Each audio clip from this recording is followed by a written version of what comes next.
Welcome back wears. زید صاحب please do continue. جی جیسے ہم نے عرض کیا نا آپ کو، انہوں نے پاکستان کو مقروض کر دیا اور اپنے گماشتے بٹھا دیا حکومت میں. Now what? اب اگلا اسٹیپ کیا ہے؟ دیکھیے پاکستان ڈالر نہیں چھاپتا، ٹھیک ہے نا، حالانکہ یہ ربی کاغذ چھاپ رہے ہیں. ٹیکنیکلی اس میں یہ جو کام کر رہے ہیں یہ بالکل ناجائز انلیگل ہے. اگر ہم بھی ڈالر چھاپیں تو کوئی فرق نہیں پڑتا اس سے، کیونکہ ان کے پاس بھی کوئی بیکنگ نہیں ہے کسی چیز کی. لیکن سسٹم جو انہوں نے بنایا ہے، ہم ڈالر نہیں چھاپتے. یہ پاکستان سے کہتے ہیں کہ چونکہ ہم نے آپ کو ڈالرز میں قرض دیا ہے لہذا ہم ڈالر میں سود لیں گے آپ سے، لہذا ہم ڈالر کیسے کمائیں. اس کے لیے یہ پاکستان سے کہتے ہیں کہ ایسے کریں کہ جو خزائن الارض ہیں، جو آپ کی زمین کے خزانے ہیں، وہ آپ ہمیں ایکسپورٹ کرنا شروع کریں. اس کو کہتے ہیں ایکسپورٹس. لہذا آپ پوری دولت اپنی، آپ کا تیل، آپ کی گیس، آپ کا چاول، آپ کی گندم، آپ کے ہیرے، آپ کے جواہرات، آپ کا سب کچھ جو آپ کے ملک میں نکلتا ہے، آپ کاٹن، اس کو آپ ایکسپورٹ کرنا شروع کرتے ہیں ان کو. اس ایکسپورٹ کے نتیجے، اور یہ آپ سے ربی کے ریٹ، جس طرح ہم نے عرض کیا نا آپ کو کہ پہلے 110 سال انہوں نے تیل کی قیمت کو $3 سے نیچے رکھا ہے، کیونکہ مسلمانوں کا تیل تھا، استعمال انہوں نے کرنا تھا، لہذا تیل کی قیمت کو بڑھنے نہیں دیا انہوں نے. آپ حیران ہوں گے کہ جو کموڈیٹیز غریب ملک ایکسپورٹ کرتے ہیں ان کی قیمتیں 50 سال سٹیبل رہتی ہیں، بڑھتی نہیں ہیں. پاکستان سے انہوں نے کہا کہ اپنی دولت ہمیں دیجیے. ہم کو قیمت کی ادائیگی میں اگین ڈالرز دیتے ہیں، یہ جو ہم ایکسپورٹ کرتے ہیں اگین ڈالرز دیتے نہیں ہیں، پھر ہمارے اکاؤنٹ کے آگے لکھ دیتے ہیں کہ پاکستان کو $20 کروڑ ہم نے ادا کر دیے جو پاکستان کے اکاؤنٹ میں لکھ دیے گئے، اور پھر خود ہی کہتے ہیں کہ وہ ڈالرز ہم سود کی ادائیگی میں واپس بھی لے رہے ہیں. اب ذرا ایک چیز نوٹ کیجیے، ہم سے ریئل ویلتھ لے رہے ہیں، یہ ہمارے خزائن الارض، ہمارے زمین کے خزانے ایکسپورٹ ہو رہے ہیں.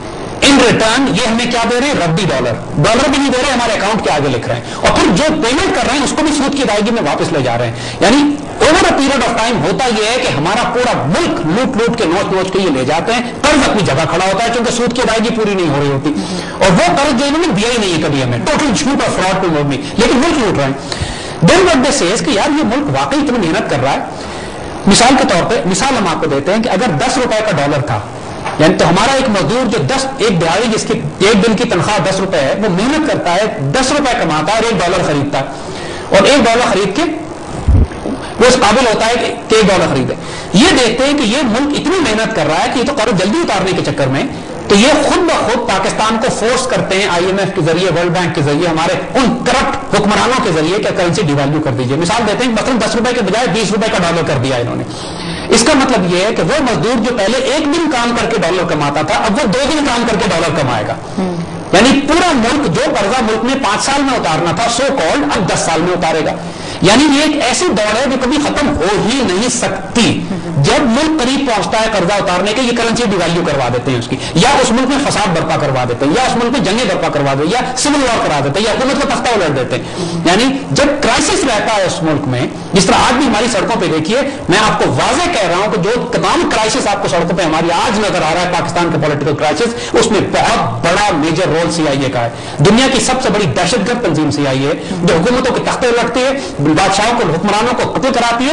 اور ایک بات ہماری قوم کو معلوم نہیں ہے، لوگوں کو تکلیف ہوگی، لیکن ہم آپ کو بتائیں کہ ڈیموکریسی کا جو سب سے بڑا فساد ہمارے ملک میں مسلط کیا جاتا ہے، یہ CIA اور زائنسٹ انسپائرڈ ایجنڈا ہے.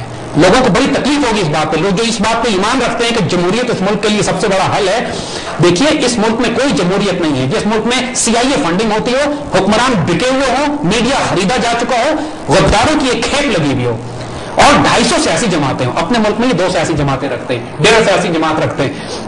ہمارے ملک میں سینکڑوں ہوتی ہیں، بھانت بھانت کی بولی ہوتی ہے اور منتشر ہو جاتی ہے. یہ تمام غریب ملکوں کے ساتھ بھی سلوک کرتے ہیں. جس ملک کو انہوں نے تباہ کرنا ہو وہاں سیاسی انتشار برپا کر دیا جاتا ہے. علامہ اقبال کا بڑا خوبصورت شعر ہے جس کو وہ کہتے ہیں کہ فکر ہو اگر خام تو آزادی افکار، یعنی فکر اگر ہو خام تو آزادی افکار، قوموں کو تباہ کرنے کا ہے بہانہ. یعنی قوموں کو جب تباہ کرنا ہو تو بیوقوف لوگوں کو آزادی اظہار دے دو، ان کو بولنے دو جو مرضی بولتے ہیں. ہمارے میڈیا کو اٹھا کے دیکھ لیجئے، اللہ ماشاءاللہ ایبسولوٹ کنفیوژن ہے. ہمارے سیاستدانوں کو دیکھ لیجئے، ایبسولوٹ کنفیوژن ہے. کچھ احمق ہیں، کچھ بکے ہوئے ہیں، اور جو سنسیئر بھی ہیں وہ احمق ہیں. ہم نے عرض کیا نا Bullet of the bank account والا آپشن جو ہے وہ بڑا اوپن ہے. ہم اس لیے سخت بات کر رہے ہیں کہ اب پوری قوم شوڈ نو دس. ڈیموکریسی ڈھکوسلا ہے، ڈرامہ ہے صرف ایک اس ملک میں، کیونکہ اتنی ہیوی CIA فنڈنگ ہے یہاں پہ، اتنی ہیوی انڈین فنڈنگ ہے اس ملک میں. کوئی انڈیا کو بکا ہوا ہے، کوئی CIA کو بکا ہوا ہے. اور جو ملک کے ہیں، جو ملک کے نیشنلسٹ ہیں، جو ملک کے لیے کچھ کرنا چاہتے ہیں، انہیں یا قتل کرا دیتے ہیں یا ہلنے نہیں دیتے. اور جن کے بینک اکاؤنٹ سوئٹزرلینڈ میں رکھے ہوئے ہیں ان کو مسلط کیا جاتا ہے اس ملک کے اوپر. This is how the system works. پھر یہ ہوتا ہے کہ جب ملک قرضے ادا کرنے سے بڑھ جاتا ہے. جب حال یہ پہنچ جاتا ہے کہ کرنسی کو ڈیویلیو کر کے ملک میں تشدد فسادات برپا کرنے کے بعد جب اسٹیج یہ آ جاتی ہے کہ ملک کی کمر ٹوٹ جاتی ہے, قرضے آپ نہیں ادا کر سکتے, ملک کی ساری دولت ایکسپورٹ ہو جاتی ہے, خزائن الارض یہ لے جاتے ہیں, اس کے بعد یہ آتے ہیں اور کہتے ہیں کہ چونکہ آپ ہمارے قرضے نہیں ادا کر سکتے لہٰذا آپ ایسے کیجئے کہ جو آپ کی ویلتھ پروڈیوسنگ مشینز ہیں, آپ کے وہ انسٹرومنٹس ہیں جس سے آپ دولت پیدا کرتے ہیں, آپ کے تیل کے کنویں ہیں, آپ کے خزانے ہیں, آپ کا سونا اور گولڈ ریزروز ہیں, آپ کے کاپر ریزروز ہیں, آپ کے کوئلے کے ریزروز ہیں, آپ کے ملک کے اندر جو گندم اگتی ہے, آپ کے ملک کے اندر جو ہیرے جواہرات ہیں, آپ ایسے کیجئے ان کو پرائیویٹائز کر دیجئے. پرائیویٹائز کا مطلب ہے کہ ہم خرید لیتے ہیں آ کے, ہمارے ایسٹس ہمارے ایجنٹس آ کے خرید لیں گے اور جو اصل قیمت ہے اس کی 1/4 1/3 بلکہ 1/10 حصے پہ بھی ہم آپ کو یعنی لٹری ربی کے مول ہم وہ چیزیں آپ سے خریدیں گے. اس کو کہتے ہیں پرائیویٹائز. اس کو کہتے ہیں کہ ہم آپ کو وہ پیسے دیں گے اور آپ اس پیسے سے ہمارا سود اٹھائیے. ٹھیک ہے زید صاحب, آپ ہمیں کرنٹ سچویشن کے اوپر لے آئے ہیں جو ہم اس وقت فیس کر رہے ہیں اس ملک میں, اس پر ہم جاری رکھیں گے ڈسکشن, لیکن اس سے پہلے ہم ایک بریک لیں گے.